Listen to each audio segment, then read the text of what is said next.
yan, dito natin subukan yung jig natin na 250 grams na may 7 mata. Ginawa natin 7 mata. So subukan natin dito. So pakita ko sa inyo yung aking jig na may 7 mata. Ayan sa mga master. Yan o. So ilawan lang natin ang ano.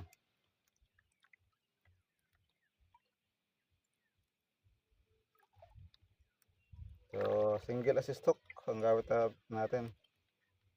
Taas baba.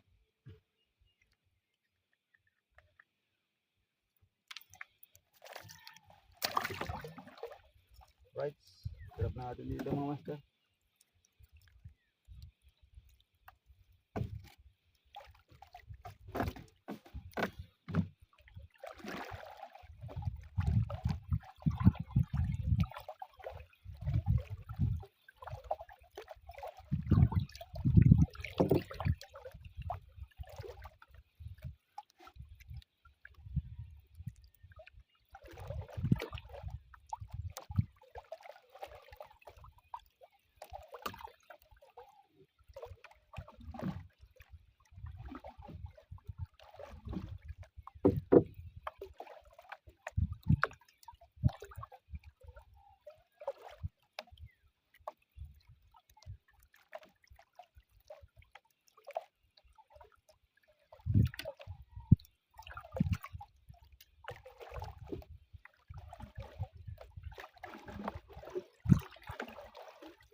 Strike.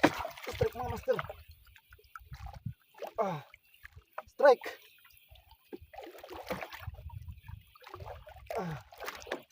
Pagdugtot to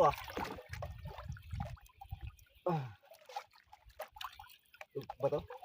Pagdugtot.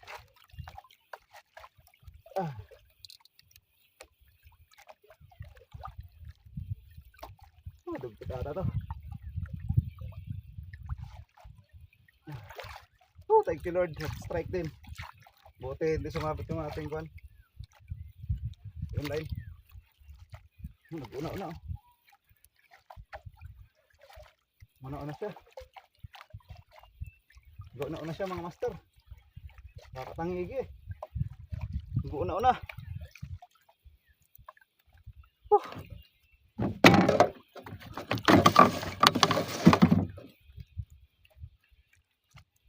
Ano to? Ano kaya to? Guna-una siya oh. Guma na.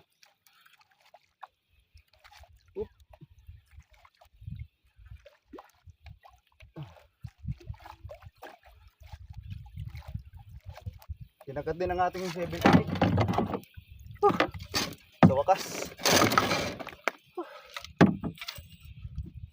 Ating ganso. Ready lang natin. Baka mahamaw ito.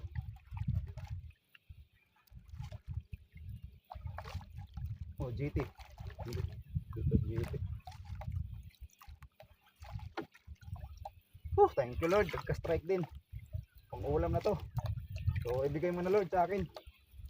Isla na to. Handugtot siguro to.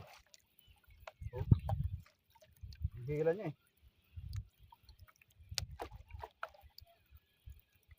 Woohoo! Ulam na to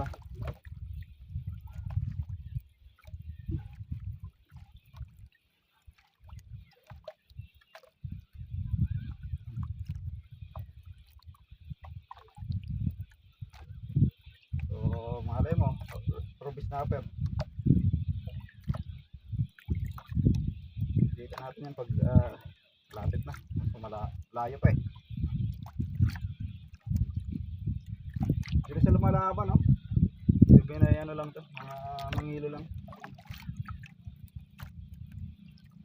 Pero ulam na to. Thank you Lord. Strike din tayo. Kapit ang ating ay ruby. Ay hindi, ay ruby nga. Ruby snapper mga master. Oh. Ruby. Ruby snapper. Good size. 1 kilo mahigit. Sinalo. Ayan mga master, oh. Lunok ang ating ano, ang isang hook na squid. Ayan mga master, ruby pang sigang ngayong umaga. Ayan, oh. Thank you Lord. Good size. May laman na itong ano, pinagbe-bait and weightan mga local fisherman dito. Ganda na sabit, oh. Doon sa matigas sa bahagi sumabit ang ating jig, ang ating hook. Wala talagang takas. 5/0 na single assist hook gamit natin mga master na squid. Sariling gawa natin. So thank you Lord. Ano, meron din talaga dito.